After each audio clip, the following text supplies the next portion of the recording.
Bisa AI Academy Batch 7 Data Science. Untuk kesempatan kali ini saya akan mengadakan webinar dengan tema yang saya angkat, yaitu penerapan regresi linear dalam analisis dan prediksi, yang dimana nantinya kita akan membahas tentang apa itu regresi linear dan penerapannya dalam menganalisis ataupun prediksi. Oke, langsung saja. Sebelumnya kita juga tidak asing ya dengan apa itu linear regression atau regresi linear. Regresi sendiri itu merupakan suatu metode analisis statistik yang digunakan untuk melihat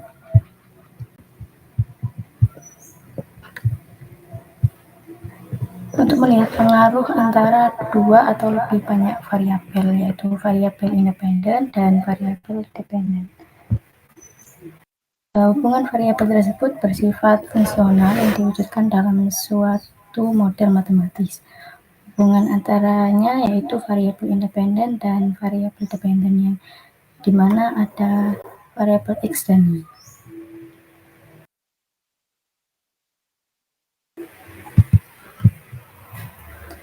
Selanjutnya juga ada fungsi dan manfaat dari regresi linear sendiri. Untuk fungsinya sendiri yaitu ada prediksi variabel. Kita dapat memprediksi variabel yang ada di dalam dataset tersebut.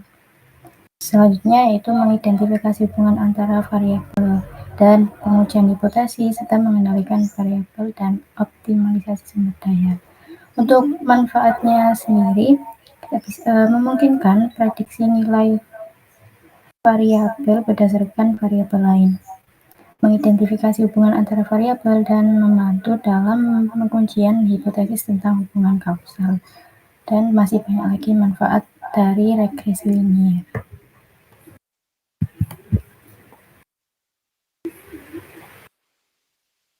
Untuk jenis model regresi linear sendiri itu ada dua, yakni regresi linear sederhana dan berganda. Untuk regresi linear sederhana ini suatu model regresi di mana variabel bebasnya hanya satu. Untuk yang berganda sendiri ini variabel bebasnya bisa lebih dari satu.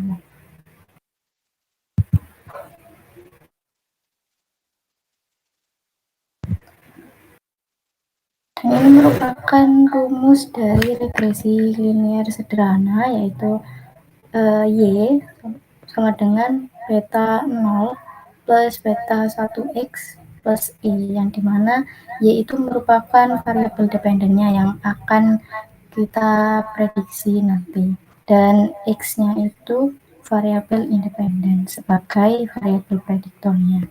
Untuk beta 0-nya ini yaitu intercept, nilai dari Y ketika X sama dengan 0. Untuk beta 1-nya sendiri ini merupakan koefisien regresi, yaitu untuk mengukur perubahan Y di setiap unit perubahan X. Yang untuk E sendiri ini adalah error term, yang juga dikenal sebagai residu, yang menyatakan deviasi dari garis regresi. Ini untuk selanjutnya ada rumus dari regresi linear berganda, yaitu dengan rumus Y sama dengan beta 0 plus beta 1x1 plus beta 2x2 plus sampai beta n xn plus E, di mana x1, xn sampai x itu merupakan variabel independen. Untuk beta 1, beta 2 sampai beta n merupakan koefisien untuk masing-masing variabel independen, yang menunjukkan seberapa banyak Y yang diharapkan berubah dengan suatu unit perubahan dalam variabel independen tersebut. Untuk beta 0-nya merupakan intercept. Dan berikut merupakan visualisasi dari regresi linear, yaitu ada regresi linear sederhana dan regresi linear berganda. Ini merupakan scatter plot dari regresi linear sederhana yang di sini merupakan nilai interceptnya atau beta 0 dan ini nilai dari beta 1-nya.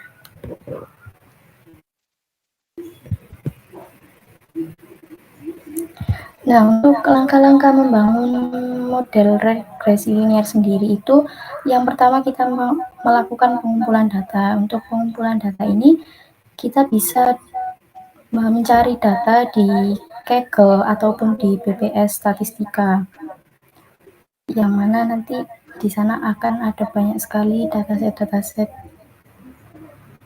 mau tentang clustering maupun klasifikasi. Selanjutnya ada langkah selanjutnya ini ada pre-processing, yang dimana kita menguji korelasi dan variable reduction-nya. Setelah itu kita melakukan split data, train test, dan melakukan modeling regresi linear. Setelah itu evaluasi model dengan MAE, MSE, dan juga RMSE.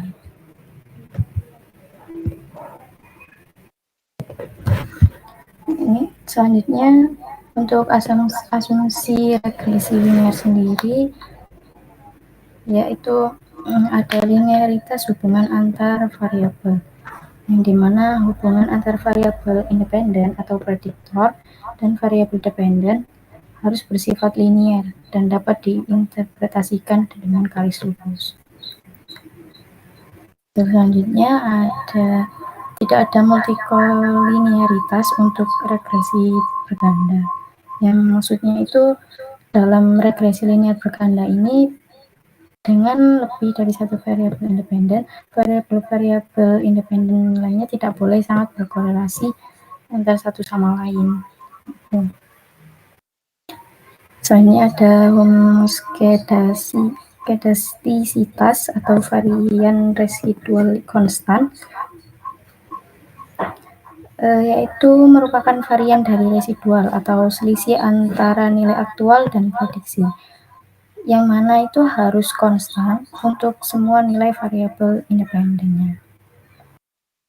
Dan yang terakhir ada residual berdistribusi normal, yang mana distribusi residual atau error ini harus mendekati distribusi normal.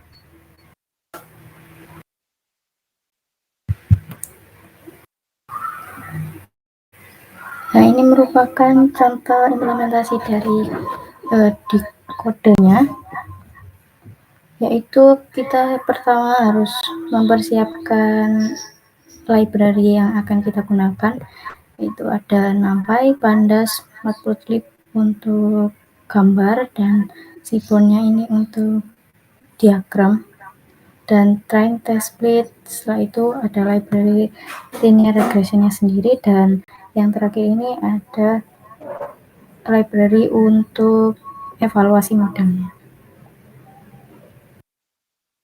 Di sini menggunakan data Celery dataset. Setelah itu kita cek datanya. Ini ada 3 kolom, yang di kolom 1 ada unnamed, dan kolom 2 ada years experience dan salary. Untuk Y atau variabel dependennya ini ini adalah salary, dan untuk variabel independennya itu years experience.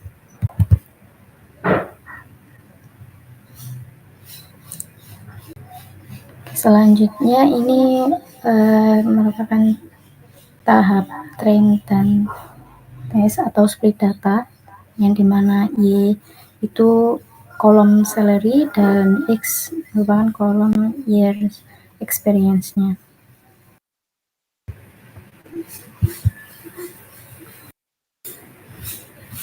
Nah, ini merupakan evaluasi dari prediksi model dataset tersebut. Ada nilai MSE atau mean squared error, MAE, mean absolute error, dan R2. Mendapatkan nilai seperti ini.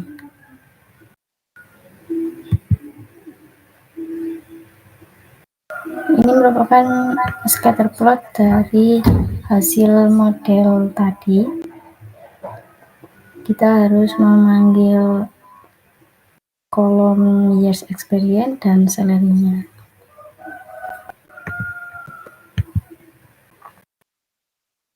Untuk evaluasi modelnya sendiri, ini ada R2 atau koefisien determinasi, yang dimana R2 ini mengukur proporsi variabilitas dalam variabel dependen atau outputnya yang dapat dijelaskan oleh variabel independen inputnya dalam model.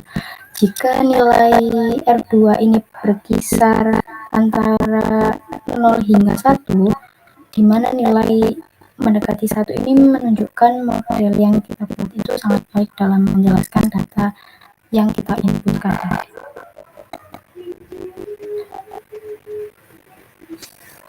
Selanjutnya ada MAE atau mean absolute error,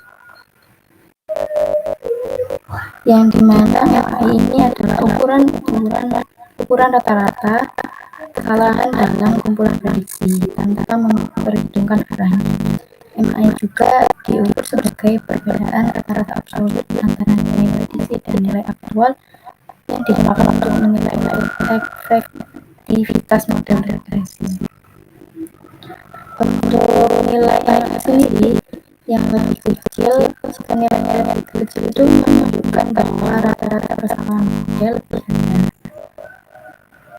Selanjutnya ada MSI atau mean squared error, yaitu metode evaluasi lain yang digunakan dalam data science. MSI menghitung rata-rata dari selisih kuadrat antara nilai prediksi dan nilai aktual. Untuk nilai dari MSI sendiri ini, jika nilai semakin kecil maka semakin baik model kualitas tersebut. Dan selanjutnya ada mean squared error, yang dimana RSI-nya adalah turun dari MSI yang merupakan kuadrat dari MSI. Untuk menghitung rata-rata prediksi kuadrat antara nilai prediksi dan nilai awal, kemudian akar kuadratnya. Semakin kecil nilai RSI-nya, semakin baik kualitas model tersebut.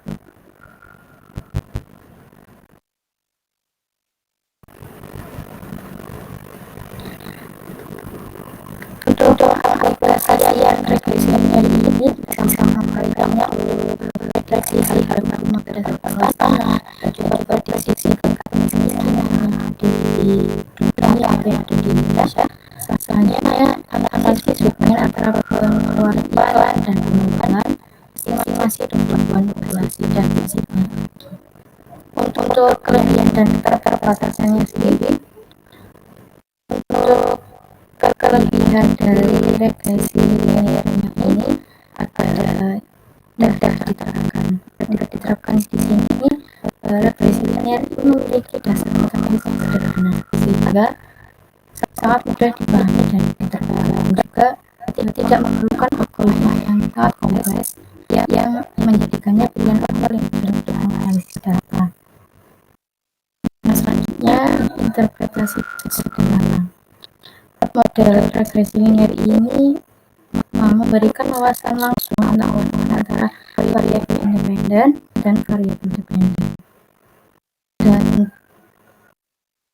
efisiensi komputasi ini karena model ini linear dan waktu dan sumber daya komputasi yang dibutuhkan relatif rendah dibandingkan model yang lebih kompleks lainnya.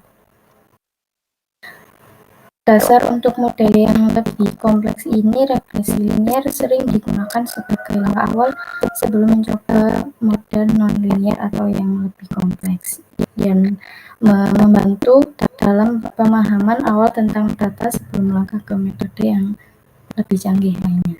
Untuk keterbatasannya sendiri, regresi linear ini tidak cocok untuk hubungan non-linear ya, karena model ini hanya mampu menangkap hubungan linear antar variabel independen dan dependen. Jikalau hubungan antara variabel lebih kompleks, misalnya kuadratik atau eksponensial, performa model regresi linear ini akan buruk dan tanpa transformasi data atau fitur tambahan akan semakin buruk modelnya. Dan juga regresi linear ini rentan terhadap outlier, karena kehadiran outlier ini dapat sangat mempengaruhi model. Koefisien regresi bisa menjadi bias, jadi sehingga hasil tidak bisa mempresentasikan data secara akurat. Dan juga regresi linear ini sensitif terhadap variabel yang tidak relevan, karena menambahkan variabel independen yang tidak relevan ke model itu dapat menurunkan performa, karena model menganggap semua variabel itu berpengaruh, dan juga kurang fleksibel untuk data yang terlalu kompleks. Untuk kesimpulan dari regresi linear sendiri ini, regresi linear itu merupakan metode statistika yang digunakan untuk memahami dan memodelkan hubungan antara variabel independen atau prediktor dan variabel dependen atau respon. Model ini sangat populer karena kemudahan penggunaannya, interpretasi yang sederhana, dan efisiensinya dalam menganalisis data. Untuk manfaat utamanya itu bisa melakukan prediksi, mengidentifikasi tren, dan memberikan wawasan yang mudah dipahami tentang pengaruh setiap variabel terhadap hasil, meskipun memiliki keterbatasan seperti hanya mampu menangkap hubungan linear dan sensitivitas terhadap outlier. Regresi linear ini tetap menjadi dasar penting dalam analisis data dan sering digunakan sebagai langkah awal sebelum menerapkan model yang lebih kompleks.